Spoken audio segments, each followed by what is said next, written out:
ಕಡೆ ಬೆಂಗಳೂರಲ್ಲಿ ಇವತ್ತು ಹಿಂದೆ ನೀರು ಹರಿತಾ ಇತ್ತು, ನ್ಯಾಚುರಲ್ ನೀರು ಅಂತ ಇದು. ಮೇಲ್ಗಡೆ ಬೆಟ್ಟ ಗುಡ್ಡಗಳಿಂದ ಬರುತ್ತೆ, ಅದನ್ನ ನೋಡಿ ಸ್ಟಾರ್ಟ್ ಮಾಡಿದ್ವಿ. ಅಲ್ಲೇ ಸನ್ರೈಸ್ ಆಗಿತ್ತು. ಆನಂತರ ಆ ಕೋಲ್ಡ್ಗೆ ಎಷ್ಟು ಬಿಸಿ ಇತ್ತು ಅಂದರೆ ಮಾಡಿದ್ರು ಬಿಸಿಗಳು ಬರ್ತಿತ್ತು. ಆನಂತರ ಅಲ್ಲಿ ಅಜ್ಜಿ ಕಸ ಗುಡಿಸು ಅಂತಂದರು. ಆಮೇಲೆ ಸರಿ ಆಯಿತು ಅಂತೇಳಿ ಇಲ್ಲಿ ನಾವು ಬ್ಯಾಂಗ್ಳೂರು ಗುಡಲ್ಲಿ ಕೂತ್ಕೊಂಡು ಚಿಕ್ಕ ಚಿಕ್ಕ ಪರ್ಕೆ ಇಟ್ಕೊಂಡಿರ್ತಾರೆ ಇಲ್ಲಿ. ಯಾಕಂದರೆ ಚಿಕ್ಕ ಪರ್ಕೆಯಲ್ಲಿ ಕಸ ನೀಟಾಗಿ ಬರುತ್ತಂತೆ. ಸೊ ಅದಕ್ಕೆ ಈ ಕಡೆ ನಾನು ಮಾಡ್ತಾಯಿದ್ರೆ ಆ ಕಡೆ ನಾವು ಅಮ್ಮ ಮಾಡ್ತಾರೆ. ಹಿಂದೆ ನಾವು ಅಮ್ಮ ಕಾಣಿಸ್ಬೋದು ನಿಮಗೆ. ನೀಟಾಗಿ ಕಸ ಎಲ್ಲ ಗುಡಿಸಿ ಅಲ್ಲೆಲ್ಲ ನೀರು ಹಾಕಿ ಅಲ್ಲಿ ನಮ್ಮ ಅತ್ತೆ ಆ ಕಡೆಯಿಂದ ಬಂದರೆ ನಮ್ಮ ಅತ್ತೆ ಹೇಳ್ತಾರೆ, ನೀನು ಬೆಂಗಳೂರಿಂದ ಬಂದು ಅಷ್ಟು ಚಿಕ್ಕ ಪರ್ಕೆಯಲ್ಲಿ ಹೆಂಗೆ ಗುಡಿಸ್ತೀರಿ, ಇದು ನನ್ನ ಪಕ್ಕದ ಮನೆಗೆ ಹೋಗಿ ತಂದುಕೊಡ್ತೀನಿ ನಿಂಗೆ ದೊಡ್ಡ ಪರ್ಕೆ ಅಂತೇಳಿ ಅಲ್ಲಿಂದ ಹೋದರು. ಅವ್ರು ಬರೋದಷ್ಟೆಲ್ಲ ನಾನು ಆಲ್ಮೋಸ್ಟ್ ಎಲ್ಲ ಫುಲ್ ಕವರ್ ಮಾಡಿಬಿಟ್ಟಿದ್ದೆ ಕಸ ಗುಡಿಸಿ ಅಲ್ಲಿಂದ.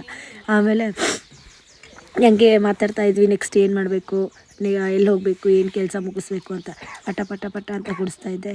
ಕೈ ನೋವು ಬಂತು. ಆಮೇಲೆ ಸ್ವಲ್ಪ ಸ್ನಾನ ಎಲ್ಲ ಮಾಡಿ ರೆಡಿಯಾಗಿ ನೆಕ್ಸ್ಟ್ ಶಾರ್ಟ್ಸ್ ಮಾಡೋಣ ಅಂತ ಇದ್ದೆ. ಆಮೇಲೆ ಒಂದು ಶಾರ್ಟ್ಸ್ ರೆಡಿ ಆಯಿತು. ಆನಂತರ ಅಲ್ಲಿಂದ ಸುಮಾರು ಹೊತ್ತಿಂದ ನನ್ನ ಫಾಲೋ ಮಾಡ್ತಾ ಇದ್ದೇನೆ, ಯಾಕೆ ಅಂತ ಗೊತ್ತಿಲ್ಲ. ಬಟ್ ನಾನು ಕರೆದಿದ ತಕ್ಷಣ ಪಾಪ ತುಂಬ ಹೊತ್ತಿಂದ ನನ್ನ ನೋಡ್ಕೊಂಡು ನಾನು ಎಲ್ಲಿ ಹೋಗ್ತಿದ್ದೀನಿ ಅಲ್ಲಿ ಹಿಂದೆ ಬರ್ತಾ ಇದ್ದಾನೆ ನೋಡಿ.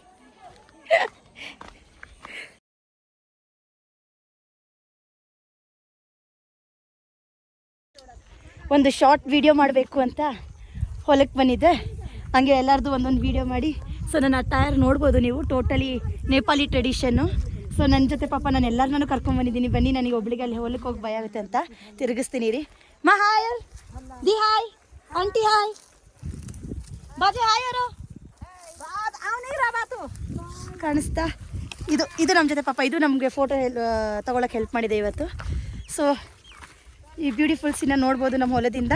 ಸೊ ನಿಮ್ಗೆ ಅನಿಸ್ತಾ ಇರ್ಬೋದು ಅರ್ಲಿ ಮಾರ್ನಿಂಗ್ ಇಲ್ಲಿ ಬಂದಿದ್ದೀವಿ ಅಂತ ಈಗ. ಬಟ್ ಈ ಟೈಮ್ ಇವಾಗ ಆಲ್ಮೋಸ್ಟ್ 6:30 ಆಗಿದೆ. So still you can see the weather. It's like ಬಿದ್ದೋಗ್ಬಿಟ್ಟಿದೆ, ಸಾರಿ. ಅಲ್ಲಿ ಹೊಲದಲ್ಲಿ ಗೋಧಿ ಕಟ್ ಮಾಡೋಕ್ಕೆ ಕರ್ಕೊಂಡು ಹೋಗ್ತಾ ಇದ್ದಾರಂತೆ. ಸೊ ಅದ್ರದ್ದು ಒಂದು ಶಾರ್ಟ್ ಕ್ಲಿಪ್ ಮಾಡಿ ನಾನು ನಿಮಗೆ ಆಮೇಲೆ ತೋರಿಸ್ತೀನಿ. ಹೆಂಗೆ ಮಾಡೋದು ಅಂತ. ಸೊ ನನ್ನ ವೀಡಿಯೋಗ್ರಾಫರ್ ನಮ್ಮಮ್ಮ. ಹಾಯ್ ನಮ್ಮಮ್ಮ. ಇಷ್ಟ ಆಗಿದ್ದು ಇದು ಗೋಧಿ, ಇದು ನೋಡಿ ಫಸ್ಟ್ ಟೈಮ್ ಲೈಫಲ್ಲಿ ಕಟ್ ಮಾಡ್ತಾ ಇದ್ದೀನಿ. ನಮ್ಮ ಅಕ್ಕ ನಮ್ಮ ಅಜ್ಜಿ ಕಲಿಸಿದ್ದಾರೆ ಹೇಗೆ ಕಟ್ ಮಾಡಬೇಕು ಅಂತ.